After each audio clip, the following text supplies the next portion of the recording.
Hello and welcome, my name is Hoshiko, and today's Cinematography video is all about how to get free bounced light almost anywhere. That means we're talking about using light color, preferably white, ceilings to bounce our light and to create natural looking, top-down, soft sources, all with no extra gear or expenses. I mean, look how perfect this is. This is truly one of my favorite long-standing tricks in the book. It is so incredibly versatile, easy to implement, and it almost always looks good. And it can be used by itself or as a way to increase the general exposure in your space before shaping your scene with other light. A great alternative if you don't have a space light, a lantern, or the ability to rig either of those. The other advantage is that this can help with getting a large volume of soft light into a small space without large diffusion frames or extra stands. When I say this is one of my favorite tricks, that is no exaggeration, just based on how frequently I use it.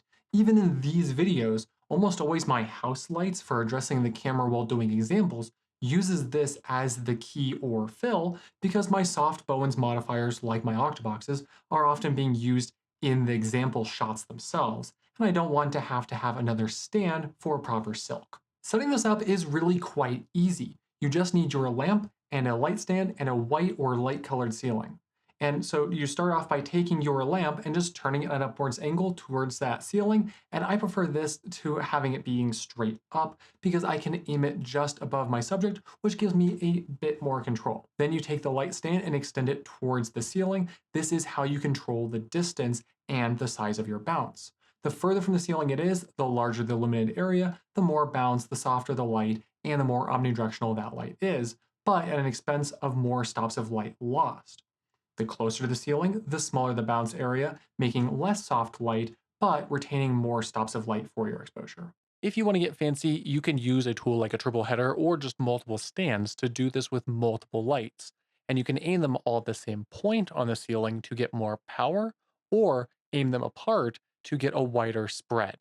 And that is really it. The exact position relative to your subject, the angle of the lamp, and the stand height are going to vary between every space's size and configuration. So practice this while not on a job to get a feel for it yourself so you can just kind of do it instinctually when you're on set. If your stand is lower to maximize that illumination area, be aware that it can create some funny looking illumination lines depending on your lamp's beam angle. Because of this, I mostly set these up above my actor's head height, but then control between the height of the actor and the ceiling just to avoid any of those weird looking lines falling on their face or walls around them. You want to know a secret? In the script, I typed beam angle instead of beam angle, which was very crazy when it came across the teleprompter. That's a win for the typos of the day. And yes, because you are probably wondering, this works almost the same way with walls, minus the idea that the light won't be top down because they're walls, not ceilings. But if you are without a bounce surface for a fill, bouncing off of a white wall can really help you shape your light. Remember that if your walls aren't white though, even just slightly off white, there will likely be some color cast to watch out for. This is less of a problem with ceilings in my experience because they are more likely to be white instead of being painted a color.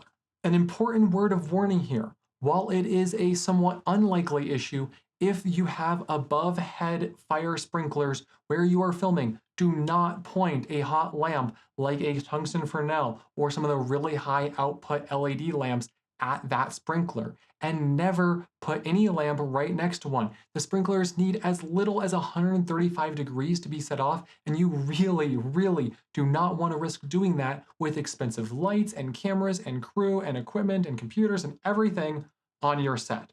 Don't risk that.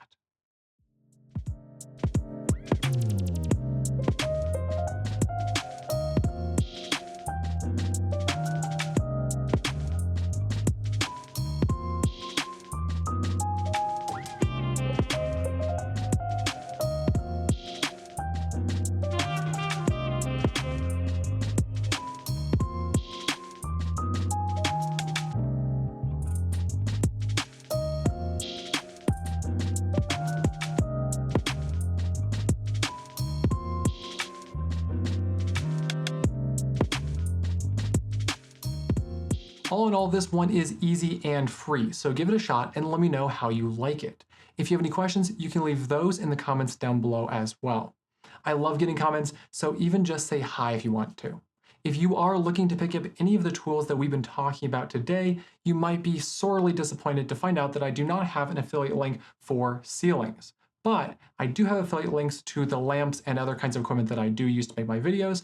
Those are all linked down in the video description, and those affiliate links help support the channel and include some coupon codes for both GVM LED lights and DEHANCER. Both of those are 10% off when you use my codes. If you're someone who likes micro-budget cinematography solution videos like this one, please give the video a like to help me with the YouTube algorithm and reaching new viewers who also like these kinds of videos. It really helps me out so much.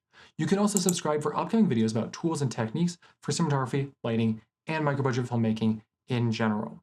I am currently trying to reach 100 total supporters and 15 paid subscribers on my Patreon, which really helps support me in making these filmmaking lessons. I have free tiers and paid tiers starting at just $2. You can find me at patreon.com/TrentonHoshiko. I really appreciate everyone who's gone over there already and joined. Thank you so much for your support. It really means the world to me.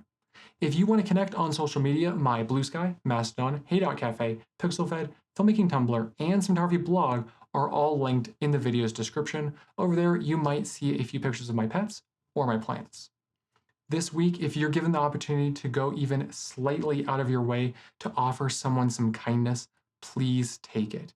Even simple things like wearing a mask in public to help reduce illness transmission, or contacting your representatives about ongoing current human rights abuses, or giving $5 to a homeless person that you see.